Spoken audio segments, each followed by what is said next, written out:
A fresh new year is ahead of us, filled with optimism and opportunity. No better way to celebrate the new year than fresh air, gentle movement, and a caring community. Join me as we explore first day hikes. I'm your host, Missy Rentz, and this is the Parks Podcast. In today's episode, I am thrilled to welcome Priscilla Geiges, who is the Deputy Commissioner of Massachusetts Department of Conservation and Recreation, and Paul McCormick, who is the President of the National Association of State Park Directors. They are joining me to prepare us all for January 1st and celebrating first day hikes. Priscilla and Paul, welcome to the Parks Podcast. Thank you so much. Thanks for having us today. So let me go through some stats about first day hikes and then we'll dive in. First day hikes was started in Massachusetts in 1992. It was later adopted by America's state parks and expanded across the country in 2012. Last year, 50 states participated in first day hikes. There were 1,478 hikes last year, and in the last 10 years, 602,736 people participated in a first day hike. This is a great way to celebrate the new year. Oh, it sure is. It's my favorite way to celebrate the new year. I agree. Priscilla, I'm going to start with you. Because first day hikes was started in Massachusetts in 1992, so that's 34 years ago. How did it all come about? It was the idea of Pat Flynn, who was our park supervisor at the Blue Hills State Reservation in Milton, Mass. He had been a park interpreter, seasonal interpreter in Ohio State Parks at Hocking Hills State Park, and he remembered that time of them offering guided hikes and serving soup. And when he became the supervisor in Massachusetts at the Blue Hills, he said, I really want to get people to come out in the wintertime. A lot of people, it's the Northeast, it's cold, so sometimes people think of parks more as beaches and getting out in the summer. And he said, I wonder if we offered something like that. Let's invite people to come out on January 1st. We'll call it first day hikes. We'll serve some soup and we'll see if people come out. So we asked his staff if they would work on January 1st. Everybody was all in. They weren't sure how many people to expect. And 380 people showed up that first day, January 1st, 1992. So they knew that they had hit on something. And it has really become a beloved tradition since that time. And as you said, it's expanded, but it was really to just get people out to really showcase that parks are four-season activities. So it was very exciting and still is. And it's a little bit of a bonus that the hustle and bustle of the holiday season, the perhaps overconsumption of food, and it just to get grounded in the simplicity of nature is really a gift to reset for the first of the year. Yeah, exactly. I think that we really capitalize on people making those New Year's resolutions, really wanting to exercise more, to take care of your whole body, mind, and spirit, because Yeah. it's really great to be physically active, to be within community as well, in the spirit of so many people hiking with you, and then seeing all the wonderful natural and cultural resources that the state has to offer. Yeah, it's a really great way to start Yeah. the year. And we hope that it becomes part of everyone's resolution as it has been in Massachusetts and throughout the country. So then he started it in 1992 in this one park. And then how was it then adopted Did. throughout Massachusetts? So I came to the Department of Conservation and Recreation in 2004, and that was my first introduction to first day hikes. And I loved the idea and thought we should really expand this from Blue Hills, and it was also at Breakheart State Reservation. So we expanded it across our state in 2008. And it was so successful. And I was meeting with the Northeast State Park Directors. So that's park directors from Maine down to Maryland. And in the spring of 2011, and I said, what if we all did first day hikes? Just offer a first day hike in one park in each of your states. They loved that idea. And we decided that we were going to challenge all 50 states to do it. So we called it the Northeast Challenge. And so we have a meeting every September of all 50 states. And we said, hey, what if everybody did a first day hike. We called it America's State Parks First Day Hikes. And that could really help people understand that we are these four-season places for people to recreate. And people love the idea. I will say I had one holdout, Hawaii, at the was he was my last one, Kirk Patrell, who just retired as the state parks director. So I want to give him a shout out because I said, "Come on, Kurt, we've got to get all 50 states." And he said, "Oh, it's going to be so early. And I don't know, I'm going to need my coffee." He did it. It has been one of the most beloved hikes that we have had in America's State Parks First Day Hikes because they watch the sunrise in this park. It is just amazing. So we expected that we were going to get 50 hikes because we made it simple, one hike in every state in one state park. That first year, we had 400 hikes and we Wow. had 14,000 people come out and do these hikes. So it started a little bit small, but it made a very big impact. And we have had people since that time come back year after year. And that's what we love to see in Massachusetts too. Because we've been doing it, this will be our 35th year. People who were kids that came to first day hikes are now bringing their own kids. And that's what we want to do with America's State Parks First Day Hikes, right? Because it's all about making memories in those parks. So, very exciting, wonderful start, January 1st, 2012. And really have to hand it to all the states and all of the state park people who are so passionate about bringing people to the outdoors and really said, "Yeah, we're in." And then it has just gone bigger and bigger. And Paul, why do you think it's taken up? Paul, you're focused on all state parks. And why do you think that has taken it off? And what is the appeal of being outside on January 1st?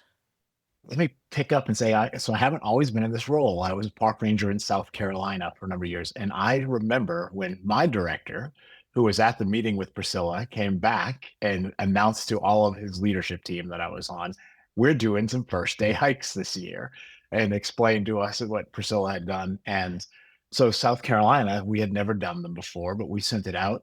And I can tell you what the appeal is: a couple of things. We all love the outdoors, anyways. We are all working on January 1st, and we love to see people in our parks. So it was not a really hard sell for staff. People, park rangers and park employees get into this line of work because they love sharing their resource. So to ask them to join into a formal program, and the best part is, like Priscilla said, they had toolkits and everything else, and you can make this as elaborate as you want, but it is as simple as join somebody who works at this park and walk on a trail and enjoy the day. And so it was not hard to get it rolling in South Carolina or nationally. And I do think the appeal for us is the opportunity to share something that we really love. As you not to be ageist, because I'm in this category, there's only so much partying you can do on New Year's Eve. There comes a tipping point where just staying up till midnight becomes a "am I gonna do it this year" kind Is of it worth thing. it? Is it Do I worth want it? to pay the price? But I think, regardless of age, I think when you start the new year, you start in a reflection of what should I be thankful for? I'm thankful that I started another year. How can I make myself better this year? How can I make anything better? What do I want to be this year? And even if hiking doesn't become a part of it, there's nothing like going to an outdoor space to reflect on that and spend time. And I think most people innately know that. So getting outdoors in a safer, secure environment for somebody who's never hiked or never done this before, go into the woods to walk on a trail. For those of us who do, it seems easy and to a degree mindless. We've got a routine. But if you've never done it before, you've got lots of concerns and worries. And to know Mhm. that you're going to go with a group of people in a community just makes it a little bit easier and a great way to kick off the year. So I think it's grown because the staff that loves doing it. I think people innately want to connect to nature. And this is a great turning point for a lot of people. Yeah. And it isn't always easy. We've had some years where Mhm. it's been incredibly cold throughout the country. Then you had the pandemic year, but through it all, people still long to be outside. Yeah. And even our pandemic year, and Priscilla remembers, know as well as I do, we still hosted first day hikes in parks. It was our lowest number since the beginning, 430 hikes that year, but they weren't necessarily guided. It was where we opened parks up and said, here's a trail. And some of them were guided. And I remember them doing social distancing and one way loops to waterfalls and things like that to get creative, to get people outdoors. And but we had zero data because we didn't count. We didn't want to get people close enough to count. We didn't want people to feel they had to check in. We just said, hey, come on out to the park and enjoy a first day hike. And I think a lot of us remember how hungry people were for activities and opportunities that during that time period. Yeah. And I love first day hikes. I think you can either go on the guided hikes or you can just choose to be in the park yourself on those days. But I think for people who aren't familiar with your parks, to your all's point, the guided programs are a pretty easy entry into it, but they also provide so much more knowledge and tips on how to enjoy the park or knowledge about the birds that you're hearing or the animals you're seeing or tracks. And so it's really special to get to go with someone who lives in the park, who knows the park so well. Yeah, it is. And it doesn't matter if you've used parks your entire life. Sometimes you can find a first day hike near you that brings in an expert birder or somebody who knows the flora and fauna really well, and you can learn so much more about that trail you hike all the time. Yeah. And a lot of times, and this is what's great about this community, I've led hikes. I'm sure Priscilla's led hikes where the most knowledgeable person on the hike is one of the hikers. All of a sudden, you have a PhD ornithologist out there or botanist, and they're teaching you and your staff things on those hikes. So it's that type of a community you get to learn from. And this year is extra special because it is the 250th. And I'm going to post this to both of you from a national to very local. How are states embracing the 250th anniversary of the country and incorporating that into what first day hikes is becoming?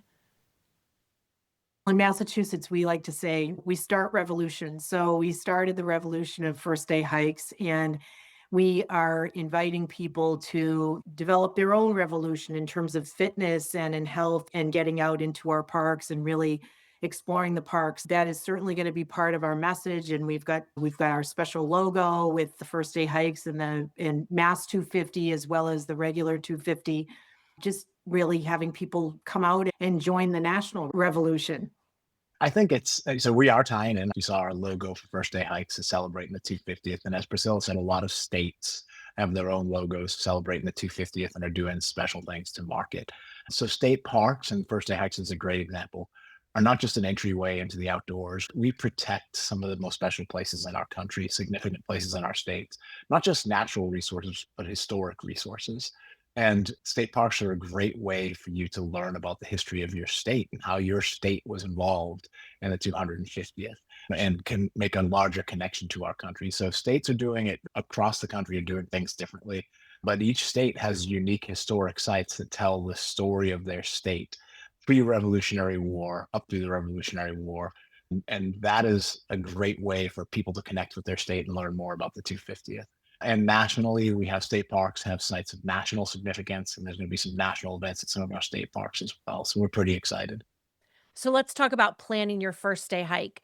When this airs, we'll just be a few days away from it. What are your recommendations for people who are listening and want to spend January 1st in the park? How should they prepare to do this? I'm going to give the overview and then push it down to Priscilla real quick. So it's the easiest way, I think, and we'd love for you to go to our site, state parks. We have a first day hikes link there, and you can pick your state, and it will take you directly to that state's program page and what hikes are available in that particular state. All the states have really robust marketing teams. Priscilla's got some great PR people doing their social media up there. I love their Instagram accounts, and it will tell you what hikes are available close to you. So that is a great starting point. And then once you pick your park, we'll ask Priscilla to, and I can chime in too, but what kind of things they should be thinking about if they're going to hike in Massachusetts. That's right. So we have 16 hikes that are being offered in Massachusetts, and you can pick from hikes all over the state. We have them varying from different times. Some start at 10, the latest is at 1 o'clock. They range from a mile to 3 miles, usually easy to moderate. Some parks will offer a couple. And I would say just get onto the website and take a look at what we're offering. Do you want to hike along the coastline and see some ducks and birds, hike in an old quarry, hike up at Halibut State Park. Or if you want to go to where Henry David Thoreau spent 2 years, 2 months, and 2 days on Walden Pond, you can go and hike there. You want to hike on a mountaintop, you can go to Mount Greylock, and we have a wonderful hike that's going on there, or canal path, easy canal path along the waterfront at the Blackstone Canal. Some place I would advise people to look at the website because some hikes would allow dogs. And I know that sometimes people like to bring that family member out for the first day as well.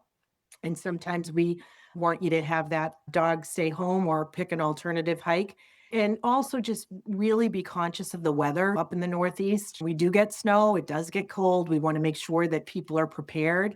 So we ask people to dress in layers, bring a water bottle, bring a hiking stick if you want to have that. And usually our places will have some refreshments, we'll have some cocoa available and maybe a place to get warm. So really take a look at the website. So in Massachusetts, it's mass.gov/DCR, and you can take a look at all the hikes that we have. We'll put a link to the America State Parks page where you can go and link to all of the hikes that are happening. I also want to bring up, we did a series, are in the middle of a series, Winter in the Parks.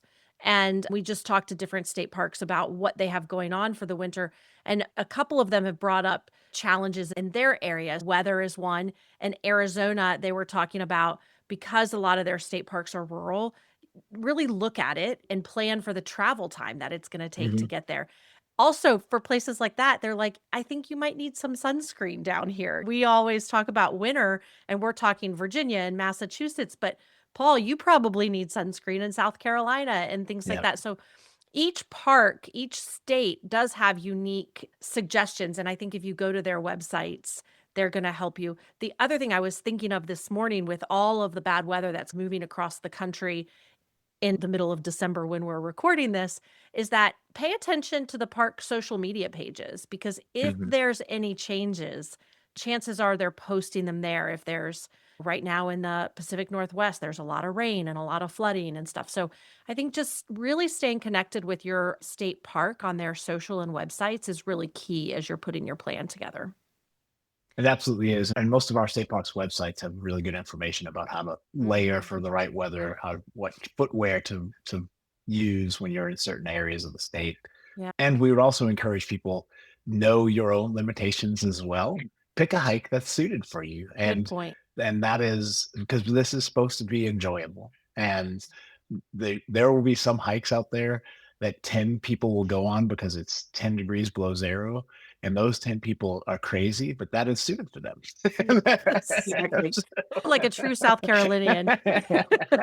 Because with first day hikes, there really is something for everyone, and you're There is. absolutely right, Yeah. Paul. So they should really just take a look at Yeah. what speaks to them in terms of Yeah. the hike that's Yeah. being offered. And I Yeah. think also let's talk about hiking and what is being offered, because there's a huge variety around the country and the websites I've looked at. Yeah. Maybe we can just mention any that have sparked your interest either in Massachusetts or that you've heard of around the country.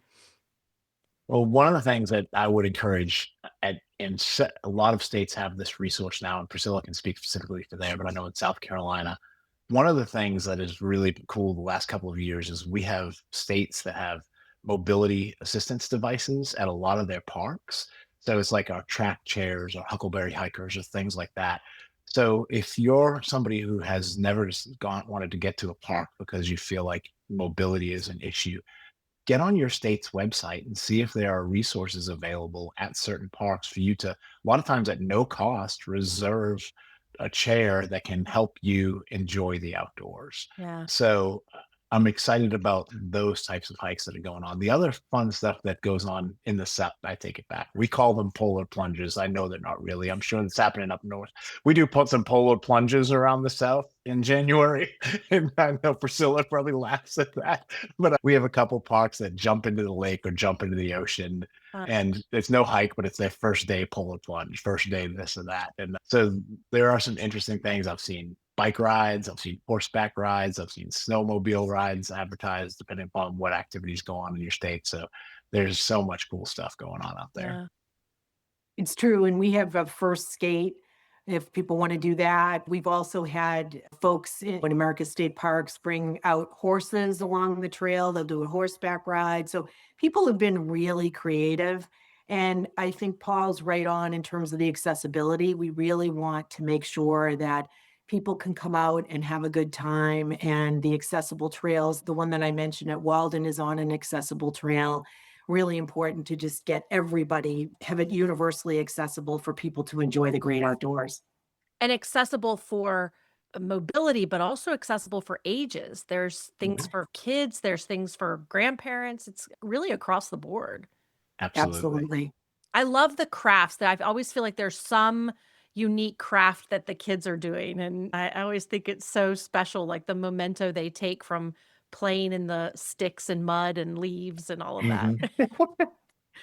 Okay, so obviously weather's gonna vary around the country, but how do you prepare for whatever weather you're gonna encounter? And maybe we first talk about if you're in a cold weather, here's some things to think about. If you're in hotter, warmer weather, here are some things to think about.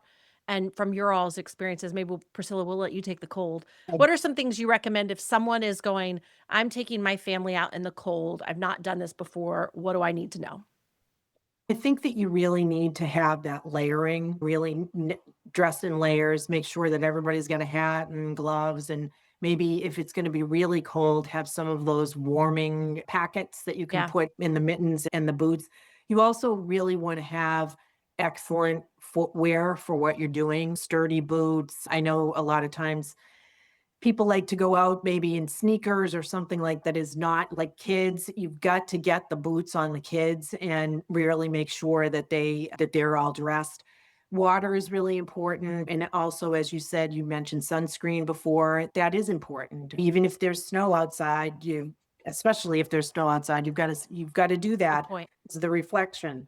Really just dressing in layers and making sure that you've got sturdy boots. And then I would also say those hiking sticks or those hiking poles, even if you find a stick on the ground to use as hiking, sometimes you can lose your balance. So, really important to have that as well. Yes. Paul, let's talk about warmer weather. What do people need to think about if they're in warmer climates? I'm gonna start at the bottom. Footwear is important, and because you're in a warmer climate, let me tell you, I've seen some people take on some mountainous terrain in flip-flops, and that's not advisable. So there are gonna be hikes offered this year where flip-flops are great because you're gonna walk from a parking lot to a beach, and if you wanna walk in the sand, you can just carry them in your hand. But it is not most of your hikes. But there are hikes that sneakers are also good because it's gonna be on level terrain, that you're not gonna be maybe even some sort of a surface of the trail, but know what kind of footwear is appropriate for the hike you're going to take. And then I'm going to go back to what Priscilla said, be prepared with layers. You're going to start with fewer layers in the south, chances are. But if it's windy on the coast or you get the weather change, you want to have a light windbreaker or something to put on top of what you're going out for, the temperature you're going out for that day. So you want to be able to put something on top of what you have. Dress for the temperature of the day, but be prepared if it's going to go down to warm up on there. Layering is again, whether you're in the south or the north, layering is the key to success in any of these events, and it's a great episode to have.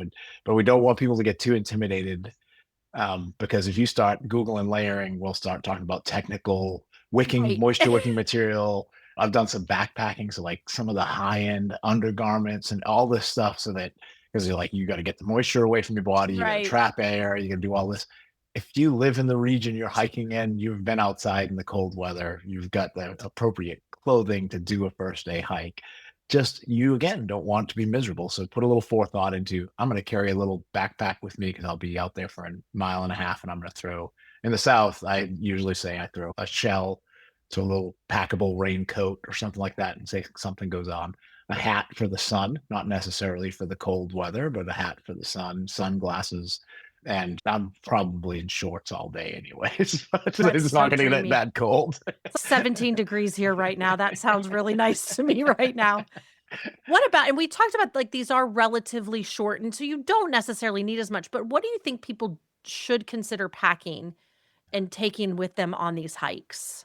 Water, a snack, whether in the car, especially if you're bringing kids, something to nibble on for the kids, something right from home, whether it's fruit, granola bars, just something you got in the pantry so you can whip it out if they get bored, do something like that. A camera to take pictures of that. And those are the three things that I'd say for sure to bring with you. Stella, what about you? What else do you throw in that pack?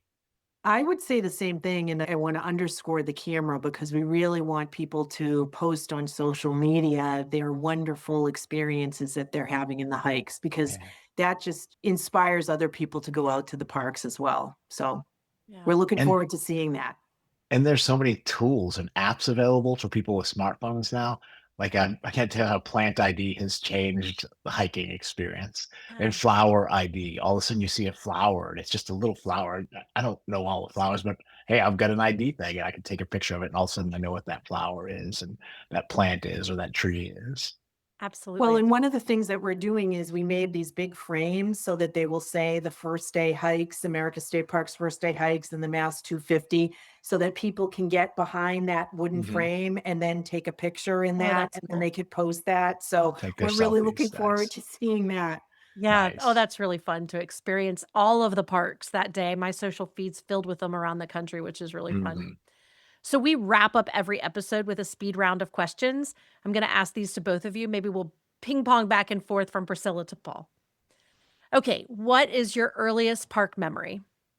So earliest park memory was when I was 4 years old, camping in a tent trailer at Mohawk State Forest in Massachusetts among the tall trees after we had just eaten outside for the first time at a picnic table. It was just a magical experience. Paul, what is your earliest park memory? You're probably gonna hate this, Missy, but my earliest park memory is also a Massachusetts park, and I'm not sure I Yay would me. get. Is it? And Priscilla, I should have asked this question ahead of time. DW Fields, does that sound accurate? DW. Well, Anyways, DW Fields is in Brockton, but it's not yeah, ours. that's my first park memory is Yeah. DW Fields in Brockton, and it Yeah. was where we would go every winter with our sleds to go sledding. Very. Awesome. And Priscilla, what made you love the parks?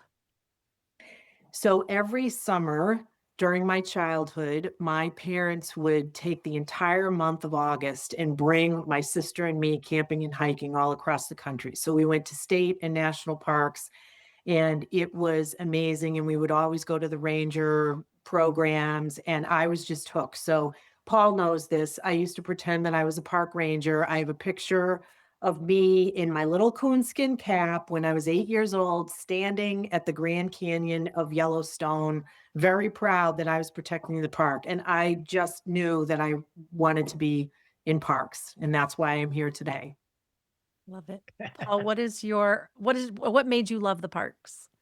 So I fell in love with the outdoors as opposed to the parks. I fell in love with the forest, and I did that when I was middle school and struggling with self-image and being little chubby redheaded kid was being bullied, but ended up at a camp in the forest and felt at home. As I always say, the forest will both accept you where you're at and ignore you at the same time, and it's just such a comforting place to be, and I fell in love with it that first summer. And I graduated college, and instead of getting a real job, went back to that summer camp to work for another season because I loved that place so much. Priscilla, what is your favorite thing about first day hikes? Really seeing our staff shine. They love to welcome people into the parks. They're so passionate. That's not just in Massachusetts, that's all over the nation. And I just love to see them sharing their love for our natural and cultural resources and introducing people to the parks. I also love to see the creativity of the staff because, as we said before, it's a simple concept for first day hikes, but they can make it their own. And at that for when I was calling people after that very first day, January 1st, 2012, to get the statistics, the staff was already telling me about creative ideas that they wanted to do for the next year. So it really allows people to be creative. Paul, what is your favorite thing about first day hikes? Going to one where there are people who have really never experienced parks before and watching the light bulb moment that this park that is maybe 20 minutes from their home is theirs, and it's in their backyard, and it's accessible and enjoyable. And seeing parents come out with their kids, just not knowing what the kids are going to think of it, and watching those kids just love running around on the trail. I just love seeing people experience what the staff is offering. Priscilla, what is your favorite thing to do on a first day hike? Plays off of what Paul said. I love to talk to people. I love to just find out why they came to that park. I especially love to hear from people who have gone, especially to the parks that we have in Massachusetts when they were a kid and then they're bringing their own kids, why they decided to come out. I love to find out people. We still get people for the first time who have come to a park and they live very close by. They either are experiencing it for the first time or experiencing it in winter for the first time because people don't like to go out if they don't know the trails. So having that guided hike is really important to them. So I really love to talk to people and people that are visiting, that in Massachusetts, but they know about America's State Parks first day hikes. So they were visiting family and they said, we always do this in our home state and we had to come because we're visiting family. So I love to talk to people. Paul, what is your favorite thing to do at a first day It's hike? it's almost ditto. This will be my first year as a first day hike participant and not a park director doing them. But I love to show up, and I'm going to some of the same places this year. And I think it's blend into the background, but people just the community, they just start to talk to you and tell you their story. And I love the community it creates and hearing the stories and hearing the people talk. Priscilla, what park have you yet to visit, but it's on your bucket list and why? So I've been very privileged to see a lot of state and national parks, both growing up and also in my profession. But one park that has eluded me is Hocking Hills State Park in It's a Ohio. nice one. And I really want to go there because that was the inspiration for Pat to think about these February hikes and start first day hikes. But also my husband's from Ohio and my family is in Ohio there, my in-laws, and we haven't made it to Hocking Hill State Park. So I'm putting that on my list for 2026. Paul, what park have you yet to visit, but it's on your bucket list and why? So I've got two, and one of them is in upstate New York, Letchworth, and it is consistently ranked near the top of the lists. And I've heard so many people talk about the beauty of Letchworth State Park in upstate New York. And the other is Valley of Fire, Nevada, and it's just got a new visitor center. So getting to talk to directors about projects and see things happening remotely is really exciting. And it's just one of those parks that I'm like, I really want to get to Valley of Fire and see not only the new visitor center, but the whole park. Yeah. Priscilla, what are three must-haves you pack for a park visit?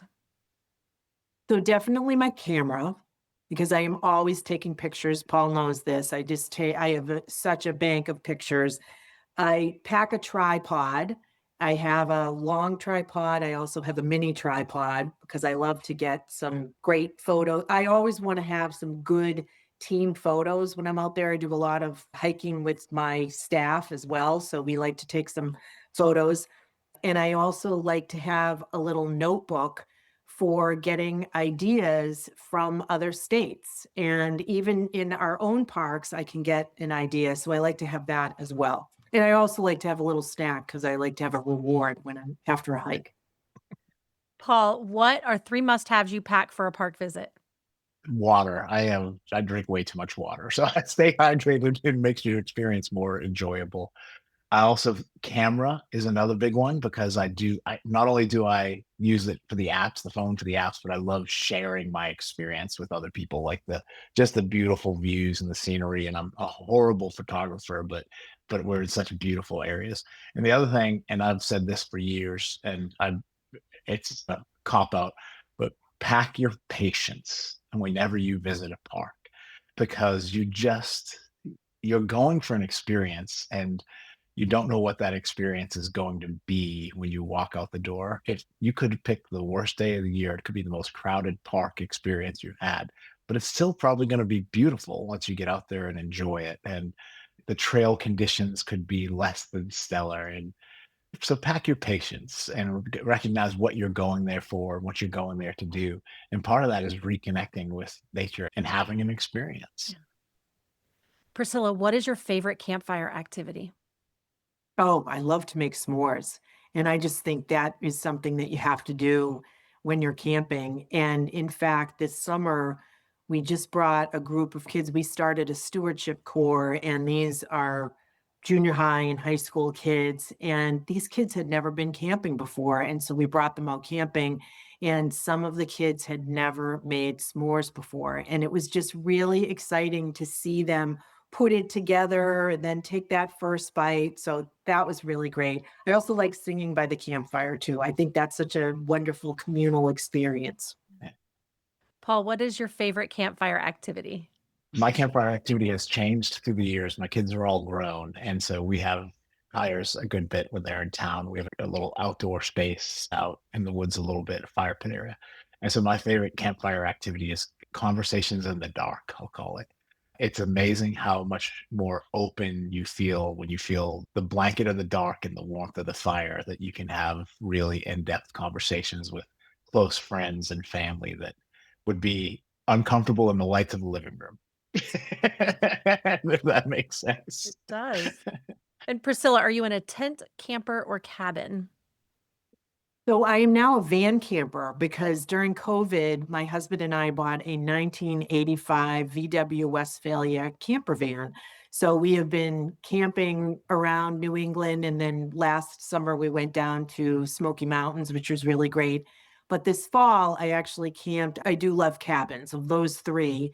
And we were just in Arkansas state parks where we were able to stay in a civilian conservation corps cabin at Devil's Den State Park and then also at Pettigene State Park. And I highly recommend that because it is just so great to really feel a part of history, for to have to be in a cabin that was built by the CCCs in the 1930s, and to have some of those creature comforts. They've been updated a little bit too, but to feel that sense of history. So cabins, and we have CCC cabins here in Massachusetts as well. Cool. That's a great idea. Paul, are you a tent, camper, or cabin? Been all three in my life. And at this point, if my wife is going to join me, which she likes to join me, it is definitely a cabin. But there are some incredible cabins around the country to stay in. We've also had an RV for a while. We're looking at more RVs, but we like the convenience of just being able to find a cabin in the woods, book it, and head to it. So they in a great one, a floating cabin in Louisiana. And I'm going to forget the name of the park, but it's right there outside of New Orleans, and they outside the levee, and they just float on the water, which is cool. Are you hiking with or without trekking poles? I'm usually without, but I just got some nice trekking poles, so I think I might try them. Yeah, I'm usually without. It just depends upon the terrain. If I'm going to hike up to the top of Table Rock, I'm definitely taking trekking poles. If I'm just going on a local easy hike, I'm not. And Priscilla, what is your favorite trail snack? My favorite anytime snack, trail or otherwise, is Fritos. And when I'm on the trail, I'll bring Fritos, but I also bring M&Ms because I love to have that salty of the Fritos and then the funness of the M&Ms, and they keep well in my pocket. Paul, what's your favorite trail snack? I'm not going to say Fritos now, but that was up on my list. But the it's my it's and you can pick it up at the gas station on the way there. It's the little it's Sargento's like mix with salty pumpernickel and all that kind of stuff in it. I love that Sargento's salty. I like a good salty mix when I'm on the trail. What is, Priscilla, what is your favorite animal sighting? So in January, I was just at Yellowstone National Park. I've always wanted to see the bison in the winter. So I saw many bison, but it was just amazing to see the bison coming down the park road in the snow, with the snow covering them. Truly magnificent. And I also got a really cool picture of a fox in motion jumping as it was getting its prey. I had my camera set up and it's amazing. So those were my best. Paul, what is your favorite animal sighting? Priscilla have almost had me convinced I saw a moose in Mount Washington, but it was fake. So that's still on my bucket list to see a moose. Maybe Priscilla will be with me when I see it in Vermont next year. My favorite is paddling the Green River in Kentucky with my kids, and a bobcat on the side of the river just paced us for maybe 50, 100 yards, but didn't take off right away. And that was such a cool thing to experience with my kids. And then solo hiking a rattlesnake in the wild, believe it or not, was really just with its rattle up shaking. It was just really a cool thing to experience. Priscilla, what is your favorite sound in the park? The crackling and the pop of the campfire. Paul, what is your favorite sound in the park? I'm not going to try to beat that. That's it. That is it. And then finally, Priscilla, what is the greatest gift that the parks give to us? The memories that we create. One of my favorite expressions is from the Ken Burns film on America's State Parks. And it goes like this. It's all about whose hand you hold when you are witnessing for the first time the beauty of the landscape. And that's what it's all about. Paul, Yeah. what is the greatest gift that the parks give to us? A sense of place and a sense of experiencing permanence. I think that you can share that with the ones you love and your family and friends, and know that they're going to continue to have that opportunity and experience long after you're gone. Priscilla and Paul, thank you so much for joining us on the Parks Podcast, sharing stories from your states, from the states across the country, and just about first day hikes. It's going to be a great way to kick off 2026. Thank you for having us. Happy New Year to you both. Happy New Year to our listeners. And until next time, we'll see you in the parks. Thanks for listening. If you enjoyed today's episode, please be sure to like and share on your favorite podcast platform. Music for the Parks Podcast is performed and produced by Porter Hardy. For more information, please follow us at The Parks Podcast or visit our website at theparkspodcast.com.